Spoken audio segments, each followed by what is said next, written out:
Allow me to begin with the assertion that indigenous rights as a discourse, no, as a field of or program of action is an inherently subversive discourse. No?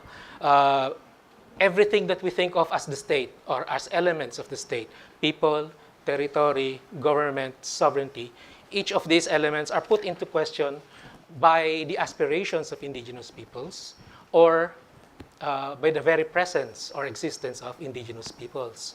And when I say this, I mean to include to refer to not just the Teduray, Lambangian, or indigenous peoples or Lumad groups inside ARM, but as well to the Maguindanao, Tausug, Maranao, who are, from my perspective, also indigenous peoples. So a Maguindanao might say, why should I respect national laws? Because I have my own. I follow Sharia. I have my own indigenous legal system.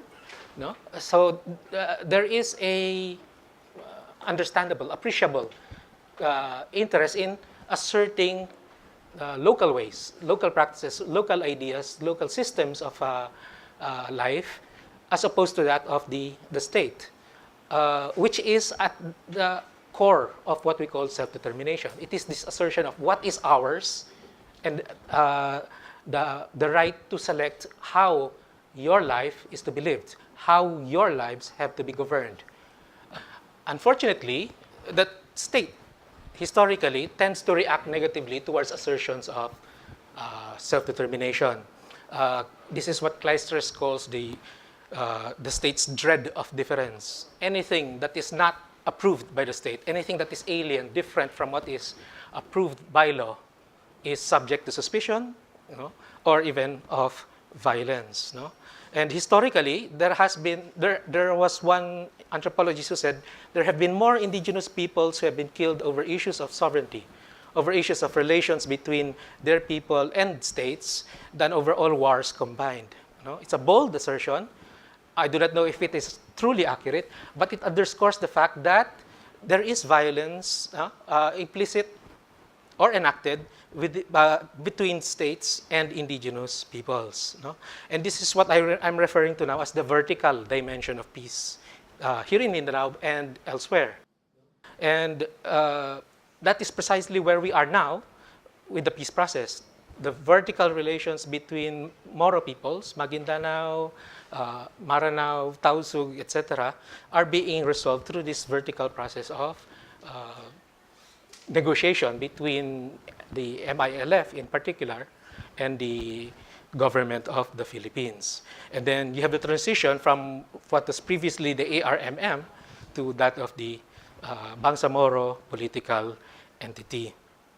Now, by comparison, the Lumad have not addressed this question of verticality through the discourse of sovereignty. Rather, they have addressed it through a discourse of territory, property, space. Basically, the idea of ancestral domains or ancestral land or ancestral territory. Lupang Ninuno, as those of you who have been activists since the 80s will have known the concept. This has had a long history as well here in the Philippines, and in a sense, it parallels the struggle of the Moro peoples for sovereignty. And that is the forum, that was the arena where we formulated such adages as land is life, where the centrality of land as an issue, as a political issue, is brought front and center in the struggle of indigenous peoples for recognition from the state in addressing this vertical relationship with the state. Which is why, say what you will about the IPRA and its shortcomings. There are inherent shortcomings to the IPRA. There are implementational problems with the IPRA. But the IPRA still represents a significant historical step in the development of the struggle. It is, for the first time, a recognition by the state that, yes, indigenous peoples do have legal rights within the national legal system. There is no way to understate how revolutionary that about face represents within the national legal system. So the tragedy for the indigenous peoples in ARM, unfortunately, is that this landmark legislation is unavailable, is made unavailable to them. No, they have not been afforded access to the IPRA. In particular, it was because of the imposition of the ARMM structure. So that in terms of the verticality, instead of the Teduray being able to access the state directly through the mechanisms of the IPRA, the ARM interceded. No? The ARM sort of superimposed itself in between the indigenous peoples as a group and the state and the Philippine national state on the other. In a sense, there is an impingement of the solution for the vertical relations between Moro peoples and the state upon the vertical relations for the Teduray and the national state. No? Sort of in addressing the problems between the state and the Maguindanao or Moro peoples, there was an extension, an impingement, I call it, of that solution, that vertical solution, upon that of the Teduray. Now, at this point, allow me to introduce a certain concept in anthropology called multiple legal pluralism. And it is this notion that in any society, in any social context, there are multiple legal systems in operation, no? And that we invoke these legal systems conditionally or contextually. So for example, here in the university, if I am sitting in a classroom presiding over a course, no? And I see a student throwing a piece of paper onto the floor, I can tell him not to do that. No? In that case, I am invoking not the national legal system, because there is no national legal system, there is no national law on littering, no? But the university rules, no?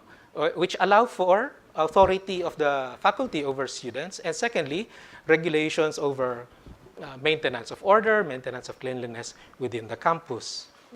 If, however, two of my students stab each other to death, no? I will not bring those students to my department head. I will not bring him to the dean. I will not bring him to the university president. No? In that case, the relevant, as it were, the relevant legal system would be that of the national state. No? So we operate in that kind of cultural context. Now, for Moro groups, this kind of multiplexity, no, this kind of plurality of legal systems can be found in the various ways they order social and property relations among themselves. You have, on one hand, family, or what we may call clan, quote-unquote, systems, no? Or indigenous Maguindanao or Maranao systems. You have, on the other hand, Sharia law.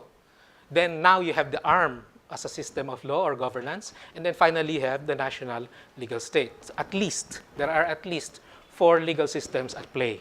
No?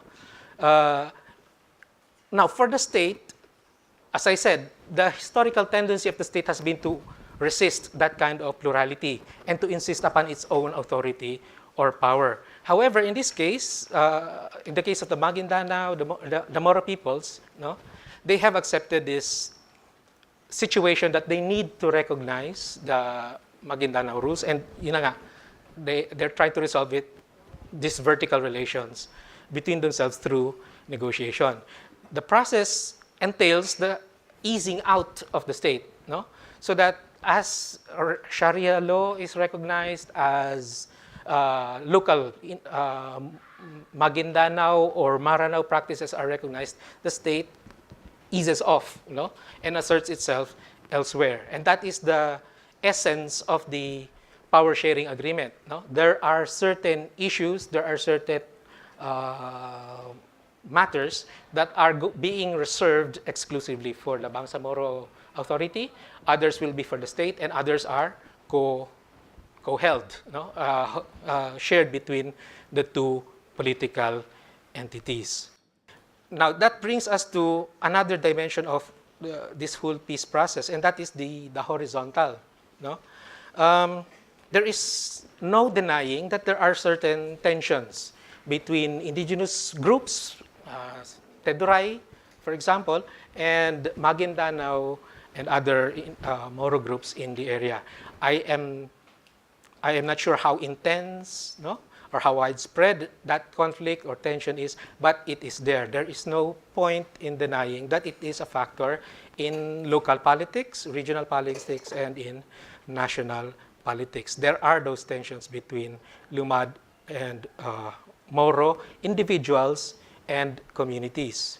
In particular, at least in the South Upi case, no, there was this tension between Teduray and Maguindanao over land. No, this very strategic, very contentious, very important, symbolically, culturally, and economically important resource. No, and for them, at least for the Teduray that we talked to, peace was not about what was being discussed in Malaysia or in Manila.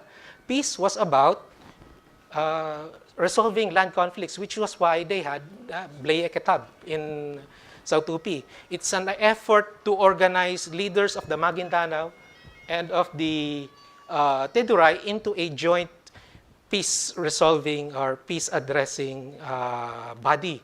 No? So the recognition there was that conflict in the area was not about sovereignty. It was not about the relative rights of ethnic groups vis-a-vis the national state. It was about land conflicts. No? It was the horizontal that was important for them. Peace, in other words, was all about settling land conflicts. No? The problem now for the Teduray in particular is that here you have two peoples who have a history of conflict over land. No? And then suddenly, because of the peace negotiations, one party to that tense relationship, that tense dynamic, has been empowered. Because under the framework agreement and under the power sharing agreement, the Bangsamoro have been privileged with control over issues over ancestral domains, natural resources, land registration, and even, most ironically, the protection of indigenous people's rights. It is as if, no, again, to reiterate my previous point, that the Teduray have, in a sense, been subsumed under the authority of the Bangsamoro in the course of resolving the problem between the Bangsamoro and the national state. Some of you might be wondering why I have been privileging the Teduray in particular, but there is no particular reason why the experience of the Teduray is to be can and should be limited to them. In other words, their problems can very well be the problems of Ilonggo settlers in the area. No? Or now that the investors are moving around in the area, what are the relations now between more indigenous groups, Lumad groups, Moro groups, local Ilonggo settlers, Ilocano settlers, and investors who are now beginning to enter the area? And finally, there is the question of horizontal relations among and within Moro groups. You have feuds, you have competitions over power, you have competitions over resources, even within the ranks of the Moro. All of these are aspects of the peace process, aspects of peace. Yet, the focus has totally been on the questions of sovereignty and not on the horizontal relations between peoples, between sectors, within the projected autonomous area. Now, what then is to be done? In a very significant sense, what the advocates of the Bangsamoro political entity are faced with is the task of state building. No? In other words, they're trying to come up with a political entity which is sub-state, but has many of the characteristics of a state. It has to have right now they're defining people, they're defining territory, they're defining sovereignty, and they are defining the form of government. No? So the basic elements of a state are being formulated within the framework no, of the peace negotiations. So it is, in a sense, in a very real sense, a state-building project. No? The problem there is that fortunately or unfortunately, they have chosen to call this entire exercise and their project with the term Bangsamoro or Moro, no?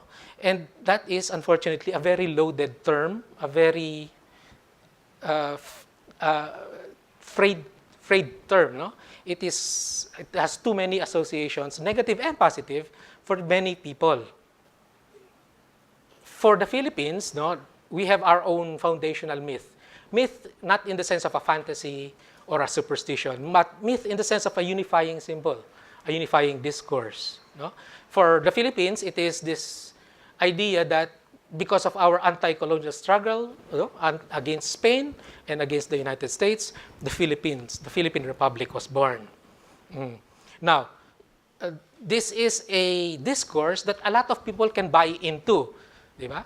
The indigenous people can buy into it because they're part of the resistance. The Moro peoples can buy into that discourse because they can be presented as a part of the anti-colonial struggles over 400 years. Diba? They were unconquered by Spain. Even the left, the communists can buy into this foundational myth because they can portray their struggle as an extension of that of Andres Bonifacio. No? So it's a very plastic, very flexible discourse. What people in the Bangsamoro political entity need is something like this, a discourse, a set of symbols, a trope that is inclusive, that people can buy into, can commit to. We've considered the importance of the land question, no? Because as I said, the land question goes into the horizontal relations among peoples within the projected political entity. So I think, and this is something that is missing both from the framework agreement and in the annexes, no? There needs to be greater clarification, no, on what the MILF and the Bangsamoro peoples intend for addressing the question of land and natural resource rights inside the projected autonomous region. We need clarification. So right now, I can imagine how profound the anxiety might be for Manobo, Teduray, who are inside the ARM area, precisely because you have a history of tensions between their people and some sectors of the Bangsamoro people, and the fact that control over land and natural resources has been, in a sense, awarded to that other party. Having recognized that there are tensions on the horizontal level, no? Why not have confidence-building measures between MILF or the Bangsamoro on one hand and indigenous groups on the other? When the state and the MILF began these talks, there were confidence-building measures in recognition of the fact that there are tensions between these two political entities. Why not at the horizontal level? Why cannot there be similar confidence-building measures between the MILF and the proponents of the Bangsamoro political entity and indigenous groups inside the who are who are confronted with the idea of being included within the Bangsamoro political entity, no? And yun, again, the clarification of the intent, the legal program, the natural resource program of the MILF and the Bangsamoro peoples would go a long way in terms of building this confidence between the two. And once that confidence is built, you have a greater certainty that the political entity itself will find approval during the ratification process. Thank you for your patience, and I look forward to a fruitful discussion. Thank you.